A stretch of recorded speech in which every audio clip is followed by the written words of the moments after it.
Bonsoir à tous, j'espère que vous allez bien. Elle claque pas cette nouvelle intro quand même. J'espère que tout le monde va bien. Ça y est, il fait 30 degrés, c'est parti pour toute la semaine. Avec le pollen, j'ai les yeux en chou-fleur. J'espère que vous, ça va de votre côté.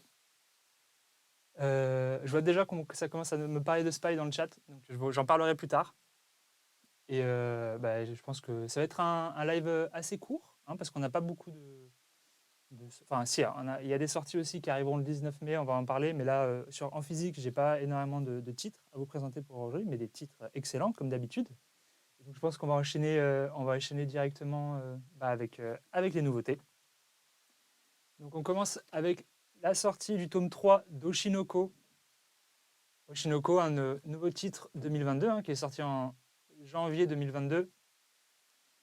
Donc, je ne sais pas si vous avez pu vous procurer déjà les 2 premiers tomes, c'est excellent, hein, c'est fait par Akazaka et Mengo Yokohari, hein, je rappelle. J'ai pas le droit de dire qui fait quoi, hein, mais Akazaka connu pour Kaguya-sama quand même. Donc dans ce tome 3, on s'était quitté dans le tome 2 avec Aqua et Ruby qui avaient entrepris leurs études dans un lycée artistique. Aqua faisait ses débuts, enfin commençait à créer un groupe d'idoles, enfin girls band, et Aqua s'était fait remarquer par un producteur pour jouer dans une télé-réalité, producteur qui aurait un lien avec sa mère et donc qui lui permettrait de continuer son enquête, qui est le fil rouge du manga pour l'instant. Donc dans ce tome, Aqua continue ses aquaneries ou ses aquamarinades. Désolé pour le jeu de mots. Mais donc on va le voir commencer donc, dans cette télé-réalité. Donc bien évidemment, vous connaissez un peu le thème du manga qui va dépeindre donc, un peu les dessous du monde de la télé-réalité et tout, on va dire les côtés que l'on ne montre pas, tout ce qui est la partie d'ombre et toutes les crasses qui peuvent se faire, tout le côté fake. Donc on peut voir que tous les acteurs en fait, jouent un rôle, portent un masque. Quelqu'un qui va être très méchant durant la télé-réalité est en fait une personne adorable dans la vraie vie. Et donc ça va traiter de plusieurs sujets. Donc il y aura des sujets un peu compliqués qui vont être abordés, et notamment aussi du cyberharcèlement. Vous allez voir. Donc à quoi lui, vu qu'il est toujours en mode en train de jouer un rôle pour, on va dire, pour pouvoir trouver des indices par rapport à son objectif, par rapport à son enquête, pour savoir qui étaient les contacts de sa mère et tout, et puis aussi retrouver son tueur. Alors je ne sais pas si j'ai besoin de rappeler peut-être le pitch du tome 1, mais en fait on commence le tome 1 avec Goro, qui est un obstétricien, qui se retrouve à s'occuper de son idole favori, qui s'appelle Ai Yoshino, qui arrive dans sa clinique de campagne enceinte, et qui arrive dans sa clinique de campagne enceinte, et évidemment, il ne faut pas en parler, si une idole, elle a 16 ans, c'est interdit. Et il se retrouve, le jour de l'accouchement, il s'en occupe, et il se retrouve assassiné dans le parking, et il se retrouve réincarné dans l'un des enfants d'Ai, qui aura des jumeaux, donc il s'appellera Aqua en manga, et Ruby, qui est la sœur. Et Ruby, donc dans ce tome 3, continue. Là, je vais faire parce qu'on m'a dit que je parle plus fort. Est-ce qu'on m'entend bien comme ça ou pas? C'est bon là comme ça? Ok. Et donc Ruby continue ses aventures aussi par rapport à son girls band.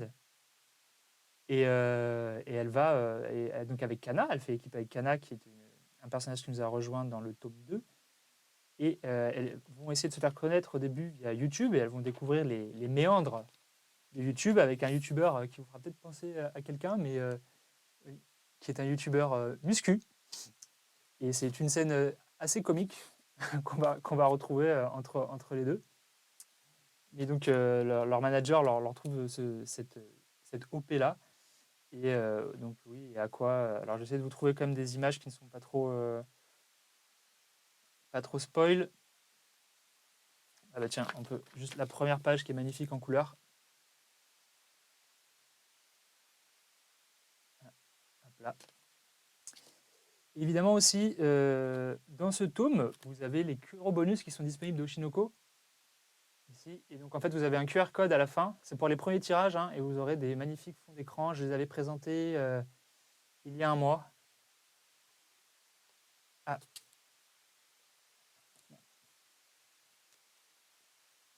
Bon, le live bug un peu.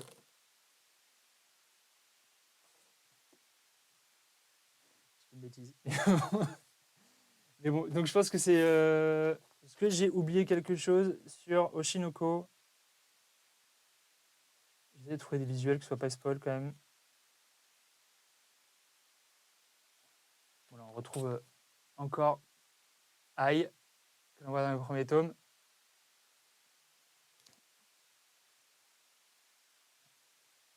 Peut-être bouger le micro. Ce sera peut-être mieux comme ça. Et donc, on passe à la deuxième sortie, qui est qui est inédit et non inédit en même temps, donc avec Lupin, Arsène Lupin, qui revient chez nous, mais alors de façon un peu plus complète.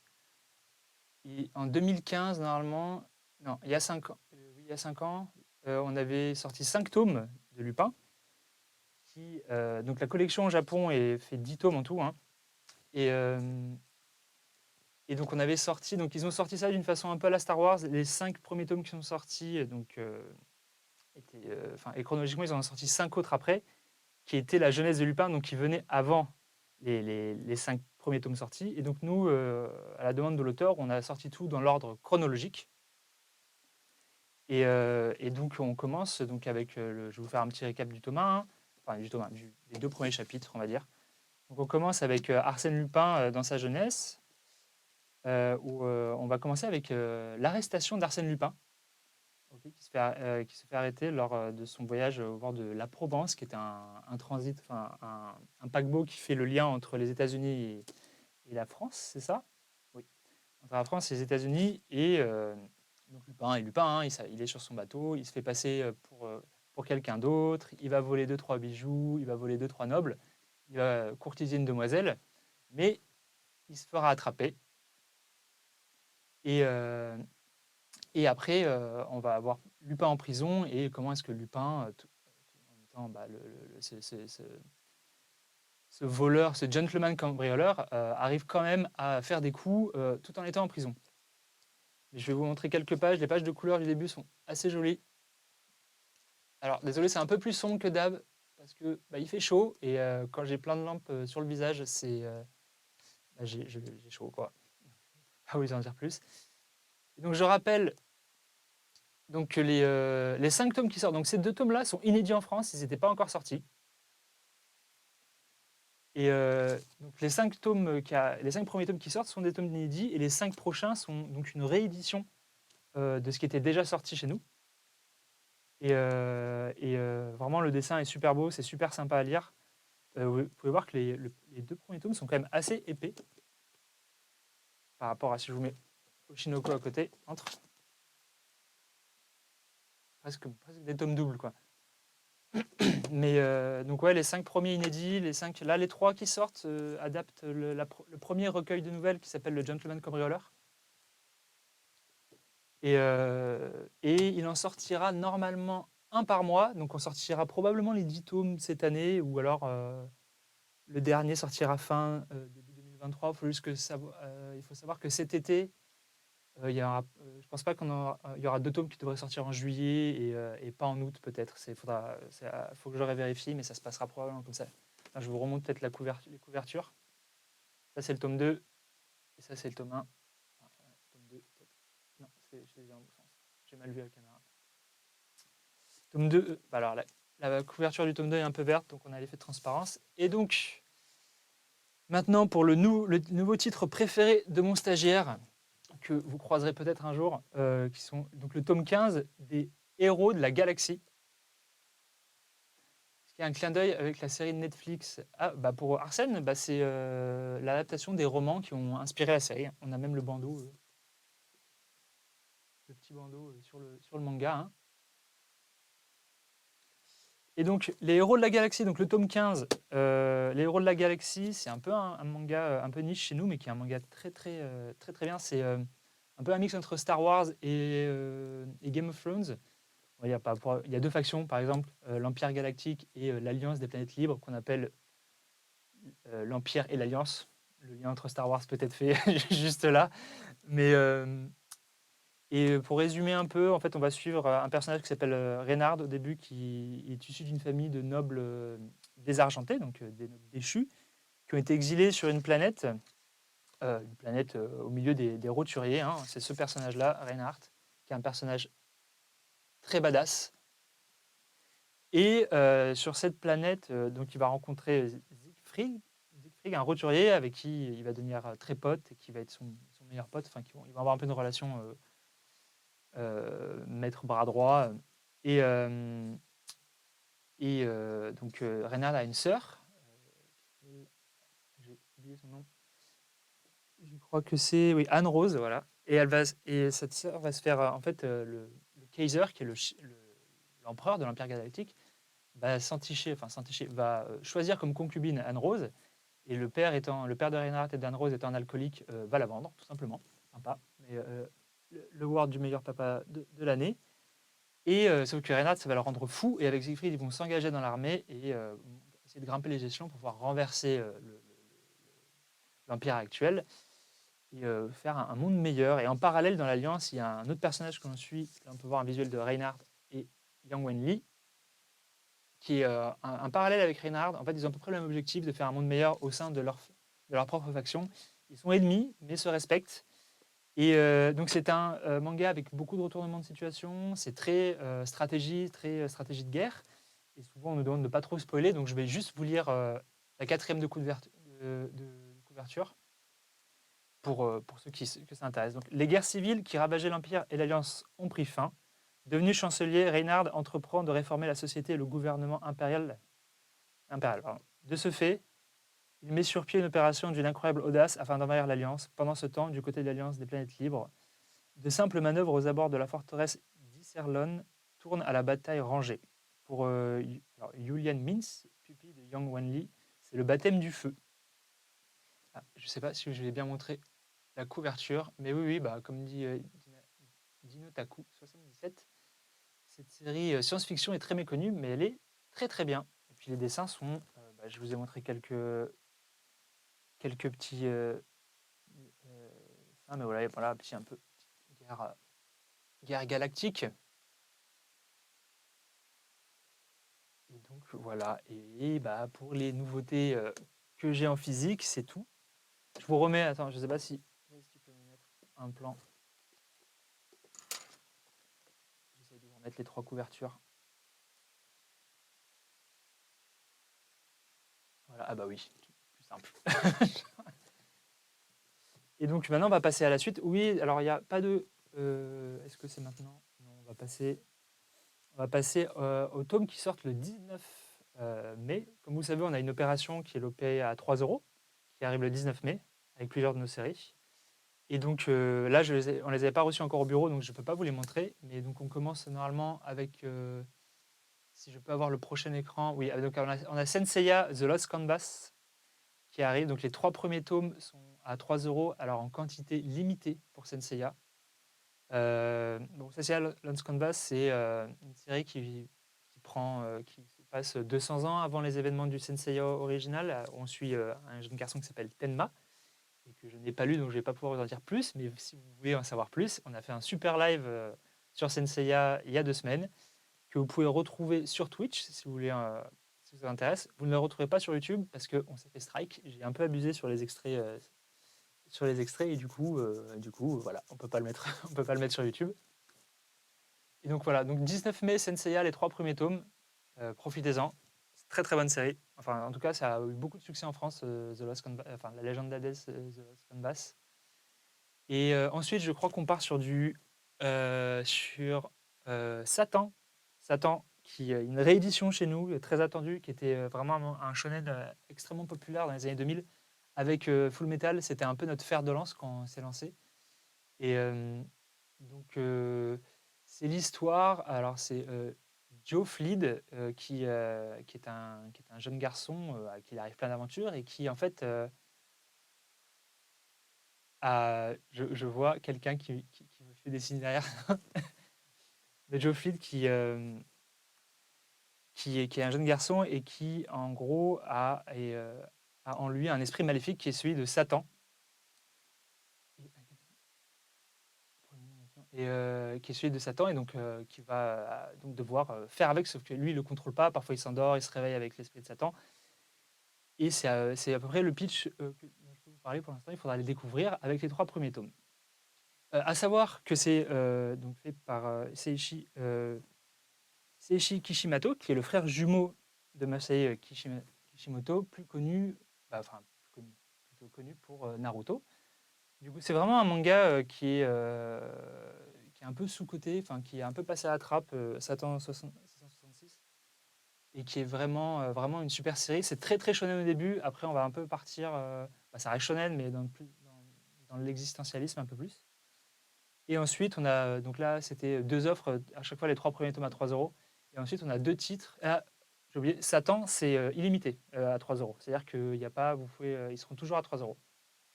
Et ensuite, il nous reste Raylight Sword et Vinland. Donc Raylight Sword, si vous avez loupé Raylight Sword, donc le premier tome, lui, sera en illimité, et Vinland, lui, est en quantité limitée. Et Raylight Sword, c'est l'histoire, on suit un jeune campagnard qui s'appelle Tatsumi qui veut arriver dans une capitale d'un pays soumis à la tyrannie. Il y a un groupe qui s'appelle le Night Raid, un groupe d'assassins qui essaye de renverser cette tyrannie, et il va se retrouver embrigadé avec ce groupe d'assassins, dont le personnage principal de ce groupe est Akame, que vous voyez sur la couverture. Et Vinland, Vinland, on en a parlé plein de fois, mais on va suivre les aventures de Thorfinn également sur la couverture de Vinland Saga, qui, en gros, on commence en pleine bataille et qui est dans un groupe sous les ordres d'un personnage qui s'appelle Askeladd, qu'il déteste et qu'il cherche à tuer en duel. Parce que je ne vais pas révéler la raison, je vous laisserai découvrir. Ça arrive très tôt, hein, mais je préfère vous laisser découvrir. De toute façon, Vinland, je pense qu'on en a énormément parlé dans tous les précédents lives. Et oui, Raylight Sword, excellent. Oui, moi j'ai adoré, j'ai lu les 15 tomes en 2 semaines, je crois, au moins. Du coup, on va pouvoir parler. Donc, il n'y a pas de Curo Game, à proprement dire, pendant le live, mais on a un visual Curo Game parce qu'on a un concours qu'on a lancé hier soir, qui est pour vous remercier de nos 50 000 followers sur Instagram. Donc, vous avez déjà un peu pété tous les records parce que je crois qu'on a déjà atteint les 5000 likes. Donc, on a débloqué déjà plusieurs paliers. Donc, il y aura un gagnant par palier. Pour information, hein, je vous ai commandé une figurine collector aux petits oignons là, qui devrait arriver du Japon. Donc on vous la montrera une fois qu'elle sera arrivée. Et du coup, pour participer, follow Kurokawa évidemment. Sur Instagram, hein, uniquement le concours sur Instagram, follow, liker le post. Et il faut partager le deuxième visuel qui est ce visuel que vous avez à l'écran avec les paliers en story. Et puis évidemment, vous pouvez mettre un bonus. Attention, intervention de Cassie. Oui. J'ai dit une bêtise?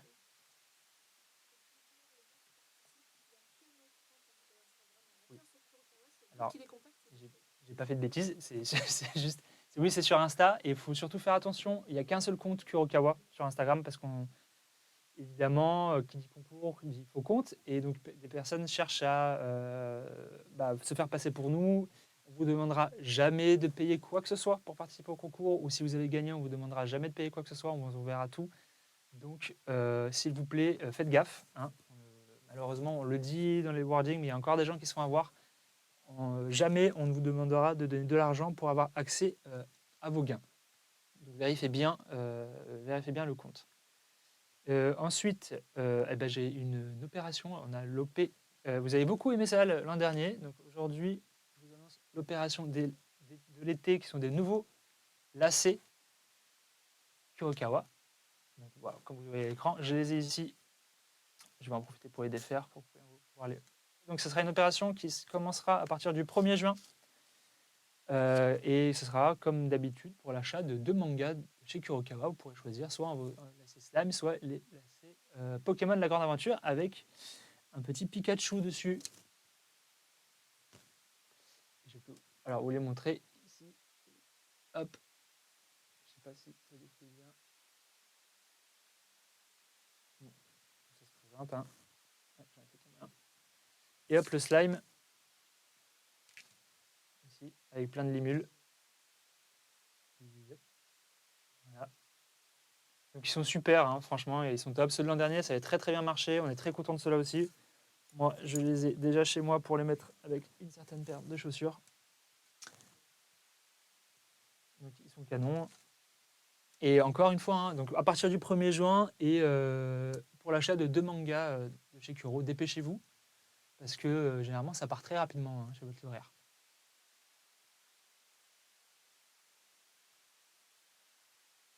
C'est pour n'importe quel tome. Non, non, c'est là, c'est pas. En gros, vous n'êtes pas obligé d'acheter un tome slime. Peut-être que Cassie me corrigera, mais normalement, c'est l'achat de deux tomes, juste 2 tomes de chez Kurokawa, pas forcément un tome Pokémon ou un tome slime. Même principe qu'on avait fait pour les cartes slime et les cartes Vinland.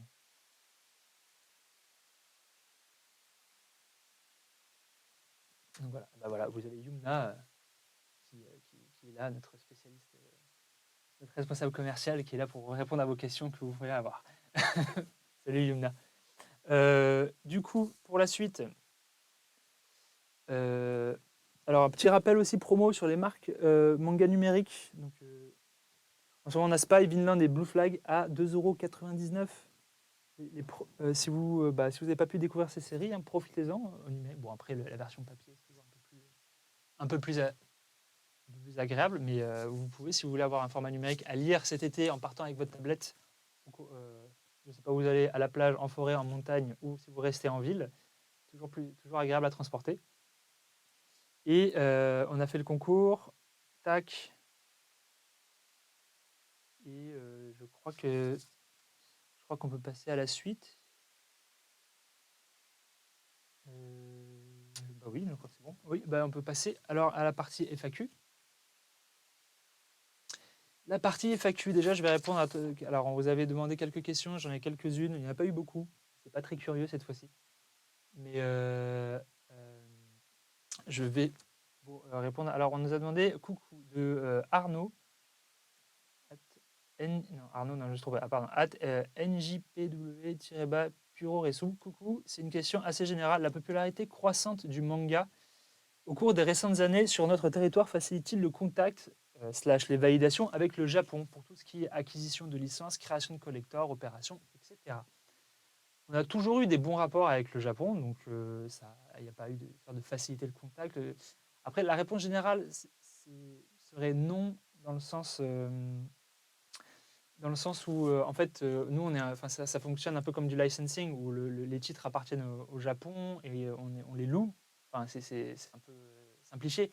Mais si on doit faire, et puis chaque œuvre est considérée comme une art par le mangaka, donc si on doit détourer un personnage, changer un visuel, on est obligé de demander l'autorisation. Moi, je parle par rapport au marketing quand je dois faire des campagnes ou des visuels avec notre DA, c'est qu'il faut forcément demander des validations.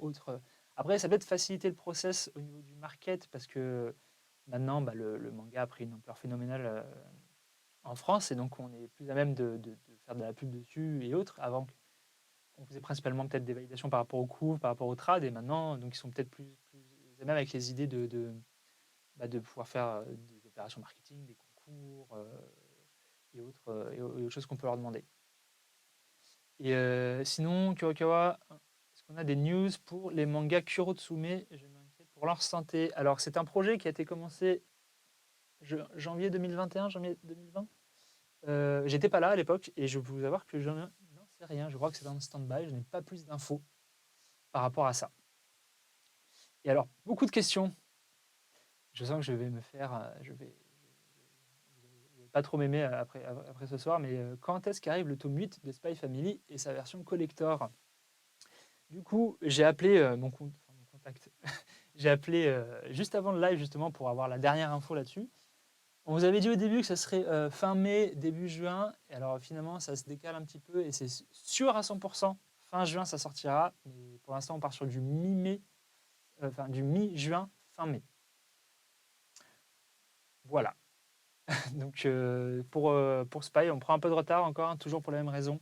Pour l'histoire de ma chemise couvre le micro.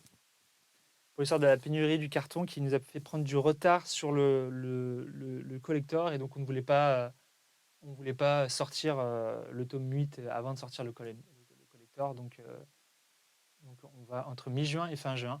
C'est pas ce que j'ai dit, excusez-moi. Bon, entre mi-juin et fin juin, mais donc on fait de notre mieux, et de toute façon, ne vous inquiétez pas, c'est pour bientôt. Donc sinon, peut-être que dans le chat, peut-être qu'il y a d'autres questions que j'essaierai de répondre au mieux. J'ai pas la réponse à tout.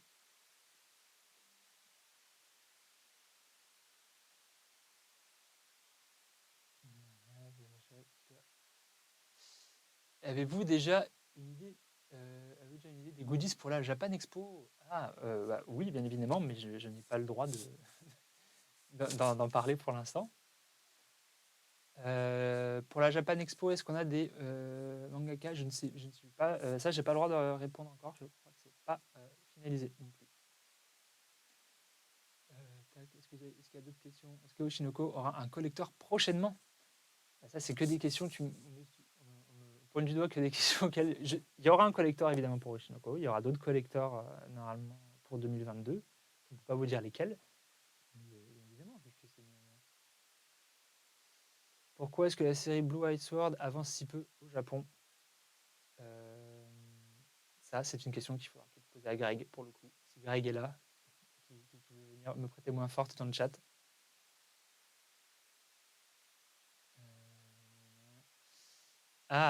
Pensez-vous faire revenir des mangas de Horoko dans votre catalogue? C'était plutôt sympa, Nozokana.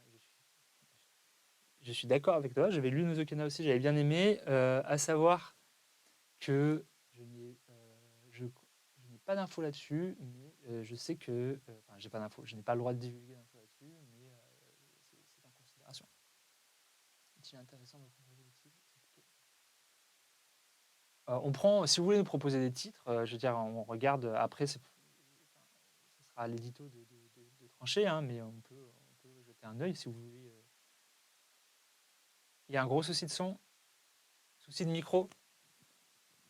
Bah pourtant. C'est le réseau, ok. Apparemment, c'est pas ma faute.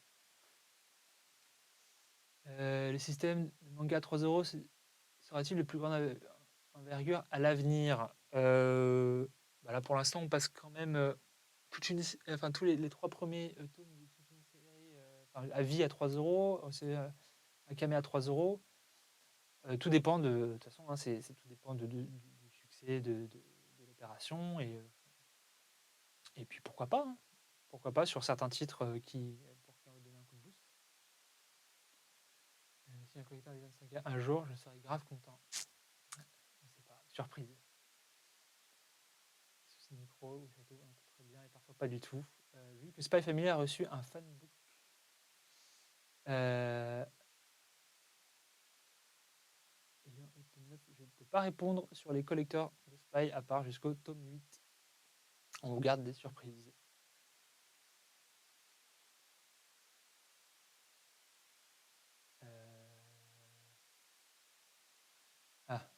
Supportez-vous la chaleur dans vos locaux? Dans les locaux, ça va, mais là, au studio, il fait un peu chaud. Avec les 3 spots aussi que j'ai sur la tête. Mais sinon, ça va, oui. Est-ce que d'autres titres pourraient-ils suivre la voie de Satan 666? Oui, il y a des titres qui peuvent suivre cette voie, des titres sur sur réédition, nouvelles collections, pourquoi pas.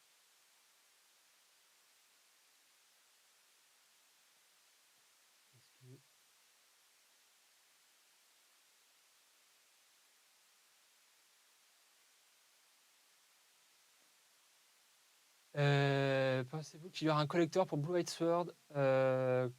Alors, cette année, en tout cas là, sur un futur proche, c'était pas prévu. C'est possible qu'on en sorte un.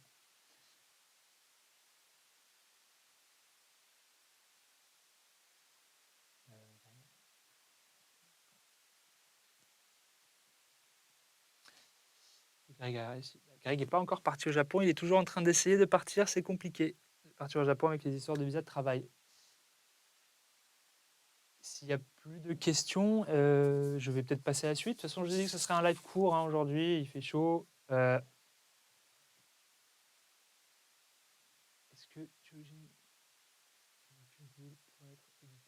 Alors, je ne peux pas vous répondre pour les questions de qui ce qui va être traité, je n'ai pas le droit. On ne révèle pas, on révèle pas pour l'instant tout de suite.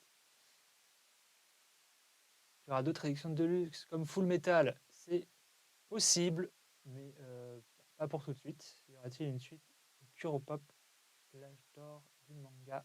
Je n'ai pas d'infos là-dessus. Euh, Est-ce qu'on aura un connecteur pour la parfaite? Ah, un collector? Pour l'instant, là, vous me demandez des informations qui sont prévues pour la perfect un jour. J'aimerais bien. Je n'en sais pas plus. Non. Parce qu'au niveau des questions, parce que là, je tourne en rond, j'ai l'impression de ne pas pouvoir répondre à vos questions. Je pense qu'on va s'arrêter là. Je ne sais pas s'il y en a peut-être d'autres. Parce que pour les sorties de collector, de titres qu'on a peut-être signés ou autres, je n'ai pas le droit de vous répondre. Vous imaginez bien que je ne peux pas révéler ça tout de suite. Pas de mon fait. Donc, peut-être une information à donner. Non. Non, pas d'information à donner. Si. Attendez, j'ai une intervention de Cassie, notre CM. Oui. Hein? Oui. Oui, c'était oui, c'est pas fini. Et donc, bon, bah, on va arrêter pour la FAQ. Et donc, je vais parler des sorties de juin. Du coup, pour ce qu'on réserve pour le mois prochain, donc je vous présenterai aussi un petit teaser. Non, je ne peux pas, désolé. Des choses prévues pour la Japan Expo, bien sûr. Bien sûr, bien sûr. Alors, attendez. Du coup, les sorties de juin. Alors, le 2 juin, pardon, on a l'agenda de One Punch Man qui sort. Donc, voilà, vous pouvez procurer dès le 2 juin. Le 9 juin, donc le 9 juin, donc le jour de l'office, on a Arsène Lupin tome 3. Donc je dis un tous les mois normalement, sauf peut-être 2 en juillet et pas en août. Dans l'ombre de Crimi, tome 5, en scène, tome 18, Full Metal Alchemist Perfect, tome 11, Hippo, tome 14, saison 6, Senseiya Lost Canvas, le recueil d'histoire, les tomes 4 et 5 de Satan, Arslan, tome 15, The Raiden King, tome 6, et le 30 juin, le livre de jeu de rôle de Dark Souls qui arrive. Normalement, c'est plus ou moins sûr, c'est bon, ça sera le 30 juin. On s'est fait attendre, mais quand il disait un tout petit teaser, Kuro, je crois que c'était pour des infos croustillantes sur ce qu'on risque de sortir plus tard. Mais je ne peux pas, je ne peux rien vous donner. Et donc voilà, donc encore, je répète, Arsène tome 3, Crimi tome 5, Arsène tome 18, FMA Perfect tome 11, Hippo S6 tome 14, Senseiya Lost Canvas recueil d'histoire, Satan tome 5 et 4, Arslan tome 15, The Raiden King tome 6, et le 30 juillet, Dark Souls, le jeu de rôle. Voilà. Et donc je sais que le jeu Dark Souls, on l'a demandé plusieurs fois, donc j'espère que vous êtes contents enfin qu'on ait cette date, c'est sûr. Enfin, c'est ce qu'on m'a dit au bureau, normalement c'est bon, on est sur la bonne voie. C'était comme un jeu Dark Souls, ça a été compliqué de bien traduire, c'était aussi difficile. Tac, est-ce que j'ai beaucoup de recueil d'histoire de ce qu'on va sur la à 3 euros? Non, non, non, non, c'est une nouveauté.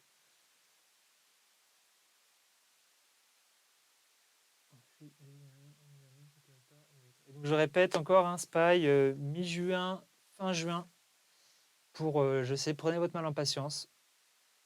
Et eh bien, je pense que c'est tout. Et eh bien, je pense qu'on peut se dire merci beaucoup de nous avoir suivis ce soir. Désolé pour le live court, mais c'était avec les problèmes pénurie du papier. Il y a eu des tomes qui ont pris du retard, donc on s'est retrouvé sur un mois avec un peu pauvre en sortie. Mais comme je viens de l'énoncer, on se rattrape en juin. Du coup, vous avez eu de bonnes réactions de la sortie du manga de Sinoalis? Oui, oui. Après, ça reste un sujet assez niche, hein, Sinoalis, pour l'avoir lu, c'est assez niche, mais c'est très, enfin, vous verrez, il est très très bien. Et puis il y aura d'autres surprises qui viendront avec. Ok, eh bien, je pense que je vais arrêter là, avant que je dise trop de trucs. Et oui, le prochain live. Alors normalement, vous savez qu'on fait tous nos lives toutes les 2 semaines. Alors Normalement, c'est censé être le 24 mai. Mais pour le live thématique de mai sera exceptionnellement, normalement, c'est possible que ça change, mais normalement, sera le 4 juin, le samedi 4 juin. On vous annoncera l'heure et le sujet. Mais voilà, que vous soyez au courant, bien sûr, avec Soso. Et voilà, voilà, je pense que c'est tout pour moi ce soir. Je vous souhaite une bonne soirée et puis profitez bien du beau temps et de la chaleur. Allez, ciao, ciao.